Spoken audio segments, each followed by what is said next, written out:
Hello, this is Albert Dong coming to you to talk about Dante's Inferno. I thought this week we would cover in the Thursday class Canto 6 and 7. Well, that shows you what I know because we only did Canto 6.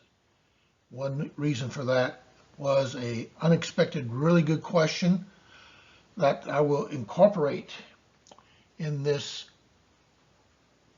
video. I've got a few slides about it, and we'll get to that eventually. Here I am. I'm in front of a statue of Dante in Florence, Italy. It's in front of Santa Croce Church. Dante never got back to Florence, but his statues certainly did. And there's a monument also to Dante in the church. You can see how big this statue is. Here I am. I'm about 6 feet. And so the church statue is just a little bit bigger than I am. Here is the overview of Canto 6. Briefly, Canto 6 is about Dante's venture with Virgil into the third circle of hell, where the gluttonous are punished. Here they come across continuous rain, horrible stank air, and a giant three-headed demon dog. Afterwards, Dante has an acquaintance with Shocco, where they have a chat about the city of Florence. They leave and find Pluto, who's a great foe, in the next canto, according to Dante. It all sounds like a lot of fun, huh? So, let's start with Canto 6. And as always, I'm not going to read every line, just what I think is the pertinent lines that you get the gist of the story. So I'm really starting here. As you can see at this point, I'm starting at line 7 of Canto 6. I am in the third circle, in the round of rain eternal, cursed, cold and falling heavy, unchanging beat, unchanging quality. Thick hail and dirty water mixed with snow come down in torrents through the murky air, and the earth is stinking from this soaking rain. If that isn't enough, if it isn't enough to be rained upon and have that mess, you also got, as that one slide said, the demon dog, Cerberus, and he is a borrow from ancient mythology. He was in Virgil's Aeneid when Aeneas went to the underworld, and he's a three-headed dog with a really bad temper. And he's, as it says up here, he's ruthless and fantastic beast with all three throats, howls out his dog-like sounds above the drowning sinners of this place. And he also, if any sinner gets in the vicinity, he'll bite him and chomp him and tear him up.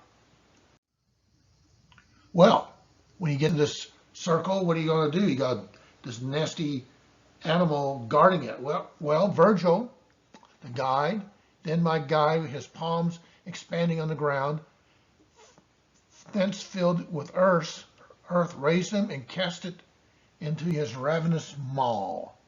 So he took a bunch of mud and gunk and put it in Cerberus's maw.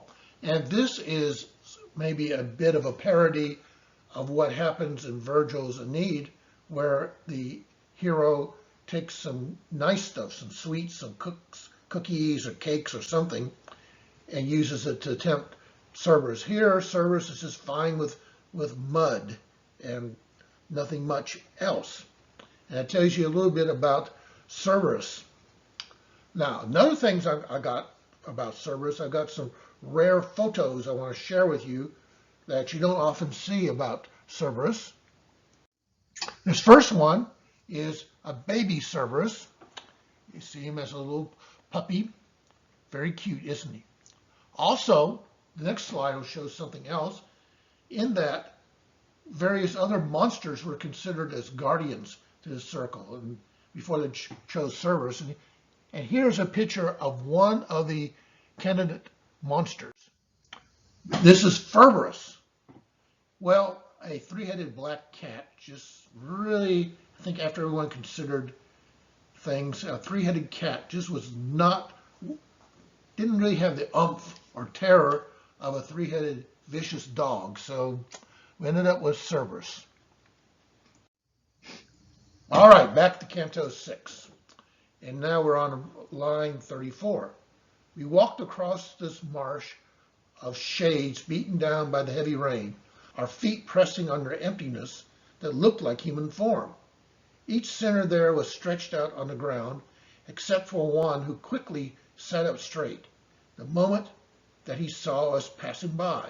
"Oh, you who are being led through this inferno," he said, "try to remember who I am, for you had life before I gave up mine." I said, "Well, the pain that you suffer here perhaps disfigures you beyond all recognition. I can't remember seeing you before." Well, he says, "They gave me the name Shaco when I was a kid, and this dismal rain is my reward for my life as a gluttonous pig." You see, this is a modern picture. You can see here a McDonald's, a Sizzler, and of course donuts, plenty of donuts. Just to remind us that gluttony is obviously a modern Western problem, not just something in medieval or early Renaissance Florence. And you can say, really, like this drawing says, Virgil entertains the dogs, Dante chats with the pig. And obviously the pig is his nickname. We don't know his real name. Dante does not tell us, or tell us the name of anyone else there as well. All right. Now we're starting with line 58. "Chaco," I said to him, "your grievous state weighs down on me. It makes me want to weep. But tell me, what will happen if you know to the citizens of that divided state? Are there any honest men among them? And tell me, why is it so plagued with strife?" And he replied, "After much contention there will come to bloodshed. The rustic party will drive the other out by brutal means. And then it will come to pass, this side will fall within 3 suns, and the other rise to power with the help of one now listing towards both sides."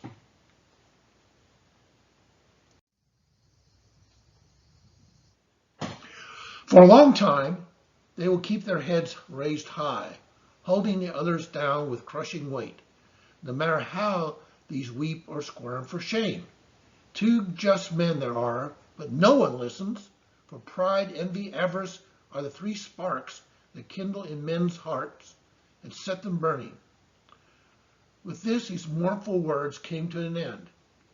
But I spoke back. "There's more I want to know. I beg you to provide me with more facts. Farinata and Heglio, who were so worthy, Rusticuti, Argio, Mosca, and all the rest so bent on doing good. Where are they? Tell me what's become of them. One great desire tortures me to know whether they taste heaven's sweetness or hell's gall." "They lie below with blacker souls," he said, "like different sins pushed down to different depths. If you keep going, you may see them all. But when you are once more in a sweet world, I beg you to remind our friends of me. I speak no more. No more I answer you." Okay. Most of the time in Dante's Divine Comedy, events, people, monsters, what have you, have some type of symbolism. It's not always true, but usually is. And we can see the symbolism here. One example of symbolism within this canto has to do with Cerberus, the 3-headed dog. In the story, Cerberus savagely devours all within reach, always hungry for more. This is representative of how the gluttons live their lives, insatiable and never happy with what they have. In addition, Virgil throws slime and dirt to its mouths, Cerberus seems to be temporarily placated, similar to how many gluttons are when they get what they want, food, alcohol, etc., though they will soon be hungry again. Talking about Shako, the encounter with Shako has importance to the development of Dante's journey. Shako has a chance to tell Dante that violence will be in Florence because of the political factions. Dante asks Shako about the various men of Florence who had died. Shako tells him that they are deeper in the circles of hell. So if Dante furthers his journey, he will see men from Earth, or from Florence, actually. All right, political context. And we've gone over some of this before. And this slide I mostly agree with. Of course, I'm borrowing slides from the net, and sometimes they're not perfect. All right, let's just look at this. During the time of Dante, Florence, as well as the rest of Italy and most of Europe, was in turmoil. Of course, by the way, Europe is in turmoil most of its history. The conflict concerned the power struggle between the church, represented by the Pope, and the state, represented by the Holy Roman Empire, for ultimate authority. Further dividing the population, two parties were created: the Guelph party, generally church supporters, and the Ghibelline party, generally supporters of the emperor, wherein the Guelph party was dominant. And that Guelph party was dominant certainly in Florence, but not everywhere. However, the Guelph party was divided between those who opposed papal control, known as the whites, and those who were willing to work with the Pope, known as blacks. And that's basically true, but it's only basically. And under the leadership of Pope Boniface VIII, the black Guelphs gained control of Florence at the start of the 14th century. And that's, of course, why Dante, who was a white Guelph, ended up being in exile. And needless to say that, as this slide says, it did shape his thoughts about church and Pope Boniface in particular. And one thought he had very assiduously felt is that the church needed to be supreme in its spiritual authority, but there needed to be a strong central power, which he would consider to be the Holy Roman Emperor, that would do the temporal matters. And these two powers would work together, with the idea being that they would work together for the salvation of people and their good on earth. And the salvation was the most important thing, and that was achieved by the harmony of powers. And needless to say, in the time of Dante, there was no harmony of powers. There was squabbling, fighting, both within the secular political powers, and within the church, and between church and state. Well, at this point, I got a question, a very good question, by someone in the audience, about what is the big deal about the Roman Empire? Why is that such a deal here? And what the heck is the Holy Roman Empire? Well, that is just basically an interesting question. I covered it a little bit in the first lecture, and now I'm going to give a very quick and somewhat cursory history of what's going on here. Well, we all know about the Roman Empire. It covered most of the Mediterranean, and at the time of Jesus' birth, and for several centuries therein after. About, say, the year 285 or so, the Emperor Diocletian was thinking that the empire had a long series of disorders, attacks from various barbarians and everything. Perhaps the best thing to do was to divide the authority between the Eastern Emperor and a Western Emperor. It would be one empire, but there would be essentially two emperors. And the emperor in the East, at the time of Constantine, ended up permanently in Constantinople and became the capital of the Eastern Roman Empire, whereas the Western Empire had its capital in various places. And it's a little known fact that in the last century and a half of the existence of the Western Empire as a distinct political entity, that the capital was not Rome. It was Milan, Ravenna, sometimes Trier, but not Rome. In the 5th century, the western part of the empire fell upon very grievous times. And by 476, there ceased to be a separate Western emperor. The Eastern emperor continued, though, and he considered himself now the Roman emperor since his colleague was no longer around. 476 is often given as the fall of the Roman Empire, but if you went back in a time machine and inquired people even in the city of Rome and talked to them about, well, the fall of the Roman Empire and such, they would look at you and say, what the heck are you talking about? There's still an emperor. You know, we got problems, to be sure, and an empire's not like what it was, but there's still a Roman Empire. And so this is a map of the Mediterranean, the 476. You see no longer any Western Empire. All we have is various Germanic states and rump states and what have you. But here in, what would you call this? Kind of an orange yellow. No, it's not really orange, is it? More yellow. Okay, yellow. We have the Eastern Roman Empire. And the Eastern Roman Empire is actually doing fairly well. It doesn't have the burden of the barbarians, and it's doing economically okay. In fact, it's doing well enough that in a couple of generations, it makes an attempt to reunite the lost parts of the empire. And most certainly at this time, 6th century, there was the idea that the imperium or the imperial power could not be divided or dissipated. This is sort of the idea even expressed by Virgil in Need. Imperium sine fine, rule without end. You see, this is Emperor Justinian's empire. Much of the West had been retaken, including all of Italy. Well, this, if you're an imperial aficionado, is a very felicitous event or goings on. However,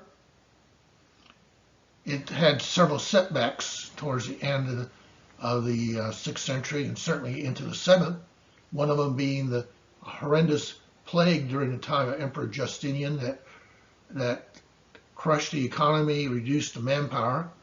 And then perhaps the final quietus on all this was the Arab Islamic invasions of 640 and on that took a lot of the imperial territory and basically weakened it such that when Italy was reinvaded by another barbarian tribe, the Lombards, the Eastern Roman Empire could not really effectively protect it, and hence there was a considerable destruction. They had just enough troops to put up a fight, but not enough troops to beat the Lombards. Eventually, the Pope, who up to this point looked this way and was a loyal citizen, shall we say, or loyal aficionado or what have you of the Eastern Roman Empire, now realized that this was a bad situation and was looking for another ally. And they looked this way to the Franks. And this turned out to be a very pivotal time in our history. This is about the 750s, where the church, epitomized by the Pope, stopped looking so much east and started looking west. Indeed, this ally became apparently a very powerful and strong ally of the Pope and a revival of Western civilization, at least for a while, and particularly under a guy by the name of Charlemagne. So much so that in the year 800, Christmas Day, as a matter of fact, Pope Leo crowned Charlemagne as Roman Emperor. And this was taken very seriously. It's particularly taken very seriously in the East. There's still Eastern emperors, and this is calling this map the Byzantine Empire. That's another name for the Eastern Roman Empire. Now, the emperors in Constantinople consider themselves the Roman emperors to the very end, with the very end being 1453 when the Ottoman Turks took Constantinople. But now you say in the year 800, you have this Byzantine Empire, Eastern Roman Empire, and you had the Frankish Empire, also considering themselves the heirs of Rome. This is a bit of a conflict. Well, Charlemagne's empire fell apart with his sons and grandsons and various other fighting and various other issues. But, about, say, a century later, this whole idea of a Western empire is revived, and it was called the Holy Roman Empire, and it was centered in Germany. As one wag said, I think it was Voltaire, was that the Holy Roman Empire was not holy, it was not Roman, and it was not an empire. But nonetheless, it became the dream or idea of a number of people, mostly idealists, that we could restore a true Holy Roman Empire in the West, and Dante was one of them. And he looked to the emperor, who is basically a German and mostly concerned about Germany, not Italy, to come to the aid of Italy. Was torn apart by factions, by Guelphs and Ghibellines and all kinds of things. You notice Florence is part of this Holy Roman Empire. Well, sure enough, that's true, but the emperor's real authority was very limited. And if we had a real map of this light green Holy Roman Empire, we'd see a patchwork of little warring states under the suzerainty of a putative emperor. And notice also, this is about 1300 or thereabouts, there's still an Eastern Roman or Byzantine Empire, which was shrinking due to the Turks and some other really bad happenings, many of them internal. And 1453, as I said before, it was going to go away. So, that is a brief look at the politics. And the politics needs to be talked about. It really does.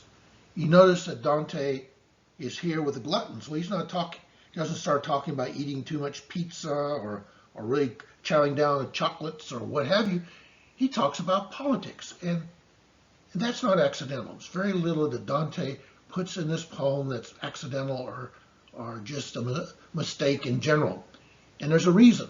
And this is one commentator's thoughts about this. And read here. Florence here enters the commedia. Indeed, Florence, the city-state, is effectively the main protagonist in Inferno 6. The conversation between the Florentine Sciacca and Dante features words like city and citizens. By making Florence, the city, the true protagonist of the Inferno 6, Dante also creates for himself an opportunity to think about sin in a metaphorical way. In what way is Florence connected to gluttony? Good question, isn't it? How is Florence and all the stuff going on in Florence have anything to do with gluttony? In Sciacca's words cited above, he characterizes Florence as so full of envy that its sack is already overflowing. Here we see Dante's penchant for widening the reach of a particular sin, allowing it to overflow the sack of that to which it literally refers. In Inferno 5, we already saw Dante's interest in widening the reach of the sin of lust. Thus, in treating lust, he ends up treating the moral responsibility of readers and authors as well. Similarly, in Inferno 6, Dante pays very little attention to literal gluttony, which is touched on briefly in the treatment of Cerberus.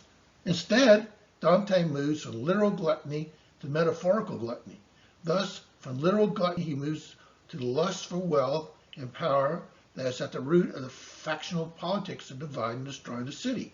As we shall see, the same move from literal to metaphorical occurs in more explicit fashion in the purgatorial treatment of sins of incontinence. And that is a good reminder to me to remind you that whatever is said in Inferno about politics, theology, and everything is the first version. When we get to purgatory, many of these same topics are talked about in a better version. And then in paradise, the best version. So as I've said many times already, I'll probably say it more times than you care to hear it, you should never stop reading Dante at the Inferno. And I think a number of people do. That's a mistake, because you do not see the full reach of what he's trying to say unless you continue on the pilgrimage with him. Gluttony quickened by envy becomes more than gluttony, becomes a spur to the divisive factional rivalries that were destroying the city of Florence. And that should make our ears perk up, because we have just a tad of factionation in our political and really our cultural life today. And if we don't do something about it, we may have a real problem, which Dante could foresee for us in his Commedia. On multiple occasions later in the Commedia, Dante will make clear his view of Florence's metaphorical gluttony. And one occasion is the opening of Inferno 26, where Dante indicts Florence's gluttony for dominion and power. Be joyous, Florence. You are great indeed, for over sea and land you beat your wings. Through every part of hell your name extends. Well, that's just a tad sarcastic, don't you think? Just a bit. Sciacca tells Dante that he will be able to see the souls of the great Florentines of the preceding generation as he proceeds through the infernal regions. And the reader should likewise pay attention to this directive. All the souls on this list of Florentines from Inferno 6 will reappear in Inferno, with the exception of Reggio, of whose identity we are unsure. We shall encounter Farinata in Inferno 10, along with the heretics, and Aldobrandi and Rusticucci in Inferno 16, among the sodomites.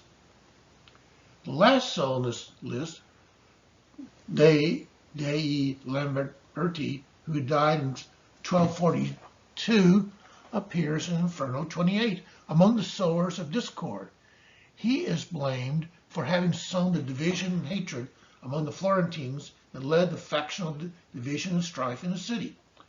The city's factional discord was believed to have originated in the murder of Bruno del Monte in 1216, a murder that was precipitated by Bruno del Monte's jilting of a woman of the Amadei family in favor of Donati.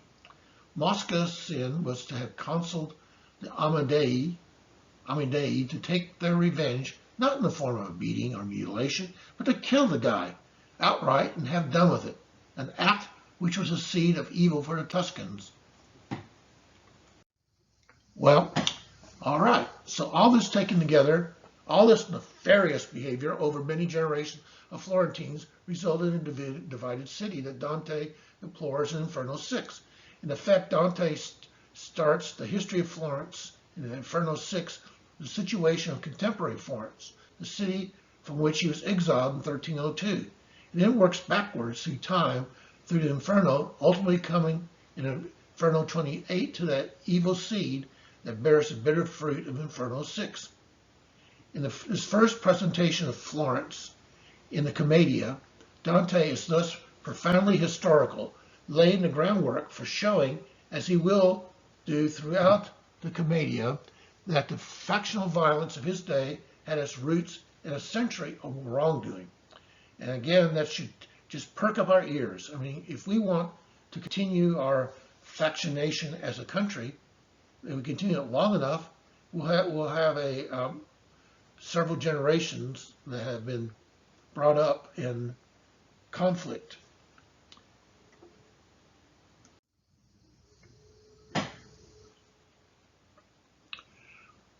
Now, as I've mentioned before, and this is another thing I'm going to mention time and time again, the concept of contra passio, which we have to get a grasp on because this explains what Dante is doing throughout the poem in Inferno and Purgatorio, I should say, and the idea being that the consequence fits the crime and is, as it says, poetic justice. In other words, you get what you are looking for, but as it turns out, you don't really want it. And so, what about this particular canto? Well, the contra passio, or poetic justice, is quite fitting in this canto. The gluttonous punishment for their sins is that the souls must lie down and wallow whilst forever being rained upon by a slush of filthy water. This punishment represents the selfish and cold ways that the gluttonous live their earthly lives. In addition, many of these gluttonous souls are devoured by Cerberus, a three-headed dog who is insatiable for more souls to eat, just like the gluttonous who are never satisfied with what they had, insatiable for more, be it food or drink or anything else. In this sense, their own sin is their punishment, serving as contra passio. And remember also the book of, well, I should say in the book of wisdom, the idea of contra passio was first mentioned, at least in a scriptural way, and where the writer of the book of wisdom compared the punishments or plagues of Egypt with the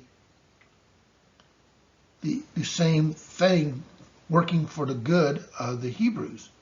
And here you could say, just as we have a situation in this circle where we have this nasty rain of stuff falling from heaven on these people, we have what is the opposite in the time of the Hebrews, their journey through the wilderness. They had a rain of manna falling from heaven. And of course, we still have that manna falling from heaven, and it's called the Eucharist.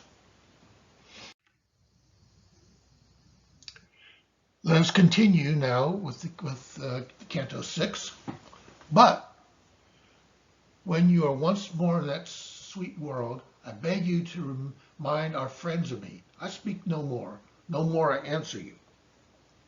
He twisted his straight gaze into a squint and stared a while at me, then bent his head, falling to join his other sightless peers. My guide then said to me, "You'll wake no more until the 8th day the angel's trumpet blows, when the unfriendly judge shall come down here." You may recall in Canto 3 where Dante was a little upset with the inscription at the gates of hell, "Abandon all hope, ye who entered by me," that Virgil led him in anyway and said, well, I told you we're going to have to go this way. You're going to have to see the race of people who have lost the good of intellect. Here's an example. This guy is kind of semi-aware. He just says, Virgil says, he will wake no more until the day the angel's trumpet blows. In a way, he becomes something of an animal. He already has an animal name, doesn't he? Shako, that's pig. Not a particularly dignified name, is it? Now, also notice that the term unfriendly judge, well, we know who that is. That's Jesus. Once again, Jesus in God's name is never mentioned in Inferno, and there's always circumlocutions, and you see that whereas Jesus should be our friend and our Savior, he's seen here in this place as the unfriendly judge because they made themselves enemies of God. Dante now has a question. I said, Master, will these torments be increased or lessened on the final judgment day? Or will the pain be just as the same as now? And remember your philosophy. The closer a thing comes to its perfection, more keen will it be its pleasure or pain. Although this cursed race of punished souls shall never know the joy of true perfection, more perfect will their pain be then than now. So, Dante has thrown in a bit of theology. It's really not thrown in. I shouldn't say that. It's weaved into the story. And I remind you once again that we get this version of our talking about the resurrection of the body here. We'll get some more talk later on. But this is what he's talking about, the resurrection of the body. And remember your philosophy? Well, he's referring to Aristotle. Aristotle was the great philosopher in the Middle Ages. St. Thomas Aquinas just refers to him as the philosopher. Recall back in Limbo, he was called the master of those who know. Aristotle was preeminent, and we have to say that even now, much of our Catholic theology is, of course, based on St. Thomas Aquinas and the Summa Theologica and other works, and in turn, he derives a lot of the tools for doing philosophy from Aristotle. So once again, though, we're talking about the resurrection of the body, and look what's going on. The idea being, the closer a thing comes to perfection, the more keen will be its pleasure or pain. So, the idea is this. Aristotle is among the shades of Limbo, as I said before, where he's according to the remarkable honorific, the master of those who know. Towards the end of Inferno 6, Dante asks his guide whether the torments of hell will be greater or lesser after the last judgment. In reply, Virgil instructs him to return to your science. By science, your science, Virgil refers to the Aristotelian philosophy and specifically to a passage in Nicomachean Ethics on the pleasures that perfect and complete us. According to Christian theology, human soul will reach its perfection in the afterlife only after resurrection of the body, when body is reunited with soul at the last judgment. At that point, when souls have achieved their perfection, that is, completion, only then will each soul experience his or her maximum of pleasure or maximum of pain. And this is a really good point to remember, that we are not dualists or Gnostics or anything else. Our body is important and is a permanent part of us. We'll be separated from our body at death, but at the last judgment, the body comes back for eternity. The merger of Aristotelian principles with subsequent scholastic elaboration, and scholastic is the school of Catholic theology exemplified by St. Thomas Aquinas, results in the doctrine that the souls in the eschaton, that is after the end of time, a period that in Christian theology will be heralded by the last judgment, will experience more pleasure in heaven and more pain in hell. This passage is of great importance for a host of issues that constellate around the body and what it means to be embodied in life and eternity. Very important is the recognition that we are only completed from a Christian and theological perspective once we have been reunited to our bodies. For Dante, we only become perfect when we are reunited with our flesh. And this really would be a great topic for meditation.